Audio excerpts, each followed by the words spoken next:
आज या ठिकाणी खरं तर अजिंक्यभाऊ घोलप यांचा परत स्वघरी प्रवेश झाल्याबद्दल राष्ट्रवादी काँग्रेसचे नेते आणि जुन्नर तालुक्याचे दमदार आमदार आदरणीय अतुल बेनके साहेब यांच्या नेतृत्वाखाली खरं तर आम्ही सगळी मंडळी काम करतो आहे.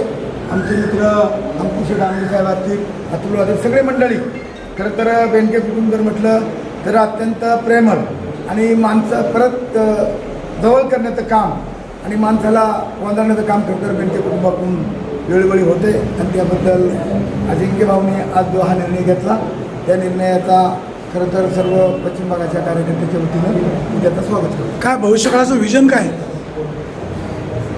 आता पाणीसाहेब विजन म्हणजे आता कसं सगळ्यात सर्वसामान्य माणसाच्या मनामध्ये आहे की अतुल आमदार झाले पाहिजे. कुणालाही जरी विचारलं तरी आता अंकुश शेटचं आमचं ठरलं आहे, ते त्या गटाचे नेते आहेत, मी या गटाचा नेता आहे. आम्ही दोघांनी ठरवले की अतुल शेटला आमदार करायचं. तर तुम्ही पण आता राष्ट्रवादी काँग्रेसमध्ये? हो. आता सुनबाईत निवडून आले, आता काय बेनके साहेब तुम्ही काय सांगाल? आता पुन्हा पक्षामध्ये काय म्हणजे पक्ष सोडून गेलेले कार्यकर्ते पुन्हा राष्ट्रवादी काँग्रेसमध्ये येऊ लागलेले आहेत, तुमच्या काय भावना? जुन्नर तालुका हा राष्ट्रवादी काँग्रेस पक्षाचा बालेकिल्ला राहिलेला आहे. आदरणीय शरदचंद्रजी पवार साहेब, आदरणीय अजितदादा, आदरणीय दिलीप वळसे पाटील, वल्लभशेठ बेनके साहेबांच्या नेतृत्वाखाली हा जुन्नर तालुक्याची राष्ट्रवादी काँग्रेस पक्षाचा परिवार आहे. हा आजचा नाही, गेले 30-40 वर्षापासूनचा हा परिवार एक संघपणाने पुढं जाणारा हा परिवार आहे. आणि आजपर्यंत बेनके साहेबांनी असेल आणि त्याच्यानंतर मी असेल, संघटनेला प्रथम प्राधान्य देऊन सर्वसामान्य लोकांची मदत करून त्यांना पुढं आणण्याचं काम आम्ही आजपर्यंत प्रामाणिकपणे केले. पण गेले 2-3 वर्षामध्ये राष्ट्रवादी काँग्रेस पक्षामधले जे स्थित्यंतर त्याच्यामुळं इथं पण जरा विस्कळीतपणा आला आणि कामं करण्याच्या दृष्टिकोनातून मी अजितदादांच्या नेतृत्वाखाली राष्ट्रवादी काँग्रेस पक्षामध्ये काम करायला सुरुवात केली आणि त्याचा फटका विधानसभेच्या निवडणुकीला पाहायला मिळाला.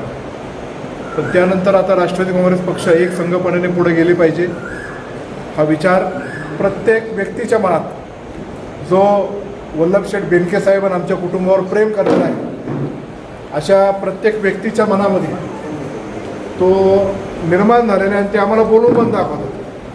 मागे जिल्हा परिषद आणि पंचायत समितीच्या निवडणुका झाल्या, प्रत्येकाला तिकीट देणं शक्य नव्हतं आणि अजिंक्य हा आमच्या कुटुंबातला एक मुलगा, तर काही प्रसंग असे घडले की त्याला अनावधानाने पलीकडल्या पक्षात जावं लागलं. पण तिकडं गेल्यानंतरसुद्धा त्याचं मन काय आमच्यापासून तुटलं नाही, तो पलीकडं रमलाच नाही. आणि ज्या पक्षात तो गेला त्यांचे नेते कशा पद्धतीने वागतात, कशा पद्धतीने विचार करतात, कशा पद्धतीने लोकांना बोलवतात हे त्याने ते जवळजवळ अनुभवलं. आणि त्यानंतर 2-3 वेळा त्याची आणि माझी भेट झाली. ते म्हटले ठीक आहे, आयुष्यात काय मिळवायचं त्याच्यापेक्षा चांगल्या कुटुंबाबरोबर मान सन्मानाने आम्ही राहतो आहे, लोकांमध्ये ती आमच्याला प्रतिष्ठा प्राप्त झालेली आहे, तेच आमच्यासाठी खूप मोठं आहे. आणि म्हणून तो इथं आलेला आहे. आणि त्याच्याबरोबर राष्ट्रवादी काँग्रेस पक्षामध्ये जिल्हा परिषदच्या निवडणुकीत ज्यांनी आपली सगळी खांद्यावर धुरा घेतली होती ते अतुल खंडू पाटील घोलप असतील, त्यानंतर अमोलजी आयर असेल, आमचा सागर असेल किंवा अन्य असे आमचे तरुण अनिकेत, हे सगळ्यांनी खूप मोठ्या प्रमाणामध्ये काम केलं. आम्ही सगळ्यांनी चर्चा करून विचार केला की आपलं कुटुंब आपल्याला एक केलं पाहिजे आणि एका दिशेने गेलं पाहिजे. ठीक आहे, काही प्रसंगामुळं अजिंक्य वाद गेला असेल किंवा तो चुकला असं म्हणणार नाही, पण वाद गेला तर त्याला सगळ्या गोष्टी त्या कळालेल्या आहेत. आणि आजपर्यंत गावात परिसरामध्ये जे काही कामं केली ती वल्लभशेठ बेनके आणि अतुलशेठ बेनकेंनीच केलेली आहे. हा ठाम निर्णय त्याच्या मनामध्ये, त्याच्या कुटुंबाच्या मनामध्ये झाला आणि आज तो राष्ट्रवादी काँग्रेस पक्षामध्ये इथं आला आहे. मी त्याचं मनपूर्वक स्वागत करतो. पुढचं राष्ट्रवादी काँग्रेस पक्षाचं तांबे आणि पाडळी गटातलं जे काही संघटन आहे, महत्त्वाची कामं त्याला असेल, आमचा संदीप कुंडे असेल, कुंदन बगाड असेल, जसं ते मागून इथपर्यंत बघत होते तसंच त्यांना पुढच्या दृष्टिकोनातून ते सांभाळायचं आहे. तिथले आपले जिल्हा परिषदचे सदस्य माईताई लांडे, तिथले आमचे राष्ट्रवादी काँग्रेस पक्षाचे नेते देवराम शेठ लांडे असतील आणि आमचे केदारीताई जे पंचायत समितीचे सदस्य आहेत, पलीकडचे घरातले आमचे जे राष्ट्रीय काँग्रेस पक्षाचे लोक असतील, ते सगळ्यांनी ओळखलेलं आहे की आपल्याला तारणार कोण असेल तर बेनके परिवार आणि राष्ट्रवादी काँग्रेस पक्षाशिवाय पर्याय नाही. आणि म्हणून असे अनेक लोक आहेत की जे जिल्हा परिषदमध्ये असतील, विधानसभेला असतील, जे इतरत्र गेले होते. मग ते राष्ट्रवादी काँग्रेस पक्ष पलीकडचा जो गट निर्माण झाला ते आपलीच लोक आहेत, ती असतील किंवा शिवसेनेच्या बाजूने गेले असतील. त्यांनी सगळं बघितलं की हे फक्त भूलतापात येतात, नुसती बच्चनगिरी करतात, कामं तर काही कुठली करत नाही, पण गप्पा इतके असतात. आता एक छोटं उदाहरण मी तुम्हाला सांगतो. ते गोदा ते नर्मदा हा इरिगेशन डिपार्टमेंटने प्रोग्राम चालू केला आणि तिथे तालुक्याच्या आमदारांनी सांगितलं की बुडीत बांधाऱ्याला मी स्ट्रोक दिला. आता स्ट्रोक दिला म्हणजे कसला स्ट्रोक दिला तो वेगळा संशोधनाचा विषय. मी बुडीत बांधारे मंजूर केले आणि 5 वर्ष अतुल बेनकेने काहीच केलं नाही. 2018लाच ते बुडीत बांधारे कॅन्सल झाले, ते तिसऱ्या सुपरमाच्या वेळेस. तर तेव्हा हे काही झोपले होते का? हे काय करतो हे तर कळत नाही, नुसते गप्पा आणत राहायच्या, बडबड करत राहायचं. त्यांचा इंटरेस्ट वेगळ्या वेगळ्या गोष्टींमध्ये आहेत, हे लोकांना ज्ञात आहे, म्हणून मी त्याच्या काही खोलात जाणार नाही. पण आपण जेव्हा तालुक्याचं नेतृत्व करतो, आपल्याला तालुक्याला चांगली दिशा दिली पाहिजे, ते सगळ्या लोकांनी ओळखलेलं आहे. म्हणून तालुक्यातल्या प्रत्येक गावात हजारोच्या संख्येने राष्ट्रवादी काँग्रेस पक्षाचं संघटन हे अत्यंत ताकदीने, बलशाही पद्धतीने पुढे गेल्याशिवाय राहणार नाही, हा माझा विश्वास आहे. पुन्हा एकदा आपले अजिंक्य आणि त्यांच्या सर्व सहकाऱ्यांचं मी राष्ट्रवादी काँग्रेस पक्षामध्ये स्वागत करतो. आणि आपली जसं कुटुंब पद्धती मागच्या वेळेस आपण एकत्रित काम करत होतो तशाच प्रकारे आम्ही करत राहू. आमचे युवकचे अध्यक्ष अतुल भांबेरे असतील, कार्याध्यक्ष आकिबभाई इनामदार असतील, त्यांच्या बरोबरीने त्या युवक संघटनेमध्ये अजिंक्य काम करत होता आणि आज त्यांनाही खूप आनंद वाटला. आणि आज आमचे तालुकाध्यक्ष अतुल भांबेरेच्या हस्ते त्यांचा पक्षप्रवेश केला आहे. आजच्या प्रसंगी आमचे विजयभाऊ कुराडे सर, आदरणीय बबनदादा तांबे साहेब, आदरणीय प्रीतमभाऊ काळे, आदरणीय नवनाजी सुकाळे, आदरणीय आमचे अंकुशेठ आंबले, हे सर्व मोठ्या संख्येने उपस्थित आहेत. राजाभाऊ गायकर असतील, दत्तोबा लोटे असतील, संजयभाऊ शिंगोटे असतील, आमचे संजयराव नायकोडे आहेत, असे अनेक कार्यकर्ते, शेखरभाऊ कुराडे, विलास पडवळ सर, अशोकजी उंडे, हे सर्व इथं मोठ्या संख्येने उपस्थित आहेत. भविष्यात त्या गटाचा आम्ही राष्ट्रवादी काँग्रेस पक्षाचा एक मेळावा घेणार आहे. तिथे झालेले विकासकामं, भविष्यात करणारे विकासकामं याचं एकत्रित प्लॅनिंग करून तिथल्या एका प्रोग्रॅमला, जे केवाडीला नवीन PHC आम्ही इथं बांधलेलं आहे, तेव्हा अजितदादांनीच ती प्रामुख्याने मदत केली होती आमच्या सांगण्यावरून. तेव्हा जिल्हा परिषदचे सदस्य देवरामजी लांडे शिवसेना पक्षात होते, पण तरीसुद्धा आपल्याला लोकांना मदत केली गेली पाहिजे, त्या अनुषंगाने देवराम शेठ असेल, मी असेल, आम्ही दादांच्या मागं लागलो. ती PHC निर्माण केली, अत्यंत अद्ययावत PHC तिथं उभी केली आहेत. त्याचं उद्घाटन आपल्याला करायचं आहे. त्याचं उद्घाटन आम्ही सुनेत्रा वहिनी पवार आणि आपले जिल्हा परिषदेचे अध्यक्ष वीरधवलदादा जगदाळे यांच्या शुभ हस्ते ते करणार आहे.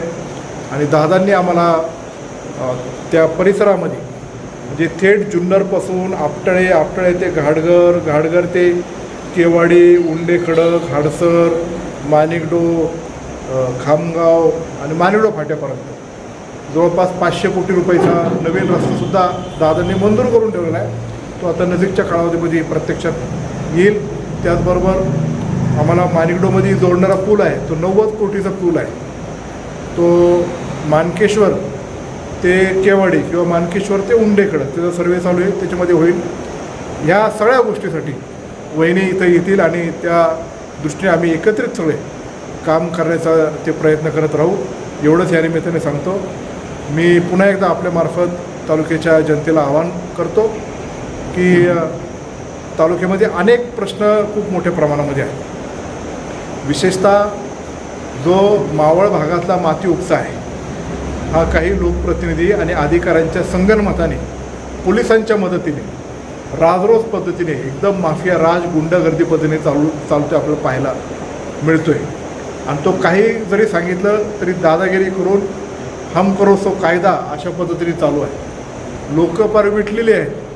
ह्या तालुक्याच्या शेतीच्या विजेचा बोजवारा उठलेला आहे आणि ह्या तालुक्यामध्ये जे अनेक कामं आपल्याला पुढं करायचे आहेत, त्यातून तालुक्याचे लोकप्रतिनिधी सरकार दरबारातून आपल्या तालुक्याला निधी आणण्यामध्ये कमी पडत आहेत. आणि त्याच्यामुळं आपल्याला पुन्हा एकदा नाउमेद नव्हता एक दिलाने एकजुटीने आपला तालुका पुढे नेण्यासाठी अतुल बेनके कायम तुमच्या पाठीमागे खंबीरपणे उभा आहे, एवढंच या निमित्ताने सांगतो आणि माझे 2 शब्द संपवतो. जय शिवराय. माती चोरी संदर्भात तुम्ही जिल्हाधिकाऱ्यांना भेटणार होते, त्याचं काय झालं?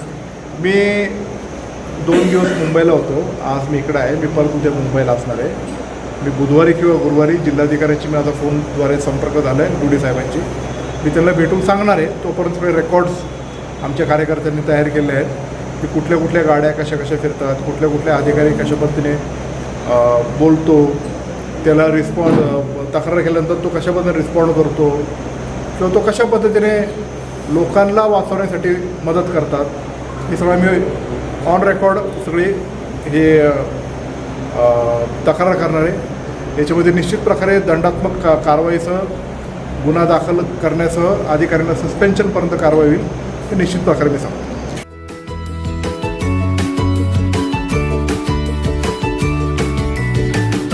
बातम्या शेतीच्या,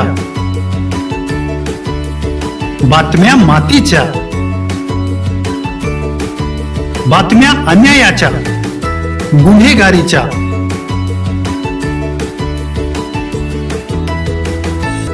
राजकारणाच्या आणि समाजकारणाच्या, शोषणाविरुद्ध बुलंद आवाज, जनसामान्यांच्या हुंकाराची गाज, सत्कार्याला प्रोत्साहन, दुष्कृत्याला अनुशासन, निर्भीड, निस्पृह, सडेतोड, बेधडक आणि रोखटोक म्हणजेच विघ्नहर टाइम्स. शोध बातमीचा, ध्यास सत्याचा.